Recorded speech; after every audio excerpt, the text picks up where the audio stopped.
Hi, and welcome to another edition of CMS Forex News. I'm Christina Robinson, and today is Wednesday, April 16, 2008. In March, the Eurozone consumer inflation was at 3.6% on the year and 1% on the month.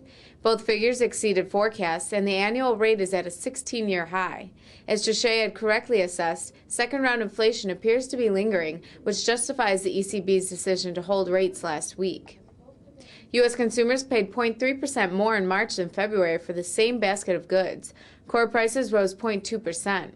Both figures were in line with expectations. Energy prices jumped close to 2% and were a main driver of inflation. Core items were also higher as producers passed on higher raw material costs to consumers. It was another poor month for the U.S. housing sector as housing starts plunged 11.9% to an annual pace of 950,000, the slowest in 17 years. Construction on new homes continues to falter as foreclosures add extra supply to unsold homes. Permits, a leading indicator for future starts, fell 5.8% to an annual pace of 930,000. The Euro-USD pair tore through its old record high near 1.59 set last week. Today, the pair reached 1.5968 following the higher-than-expected European inflation. It hovered around this high as poor housing data came out of the U.S. and New York trading. The pound-dollar pair climbed 170 pips during European trading and set a session high slightly above 1.98. Then the pair pulled back more than 50 pips during New York trading in spite of the weak U.S. housing data. In the bigger picture, the pair is trading in a downtrending wedge. It has been very volatile so far this week as the pair jumped from support to resistance and back to support. Overnight, the pair climbed sharply from the support but retreated 50 pips after hitting resistance. While the euro was able to retain its gains on the dollar, the sterling struggled as it is in a downward trend against the dollar.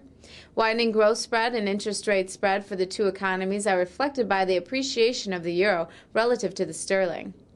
The euro-pound pair gained 50 pips post-Eurozone CPI release and has climbed 130 pips since starting this week with a large price gap. The dollar found some support after industrial production data came in better than expected about 45 minutes after the other U.S. releases. Production was up 0.3%, surprising forecasts of a decline. The increase still only goes about halfway to mitigate the decline from February. U.S. stocks were not worried about the dollar's poor performances overnight, and stock indexes opened up higher on upbeat results from Intel and J.P. Morgan Chase. The solid start helped the dollar pare some of its overnight losses to the yen.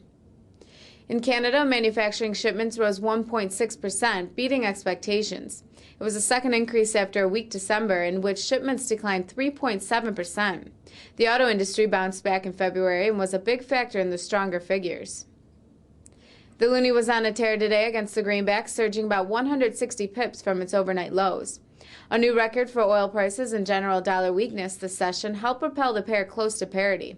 This week's three sessions have wiped out the pair's gains from last week. Overnight, Japan will release industrial production data, and Switzerland unveils data on retail sales and economic expectations. The Eurozone, meanwhile, will post trade balance data. Tomorrow, Canada reveals its consumer prices, and the U.S. will post its weekly jobs claims, the Philly Fed Index, and an index of leading indicators. And that completes the news for today. Thank you for watching, and join us again tomorrow right here at CMSFX.com.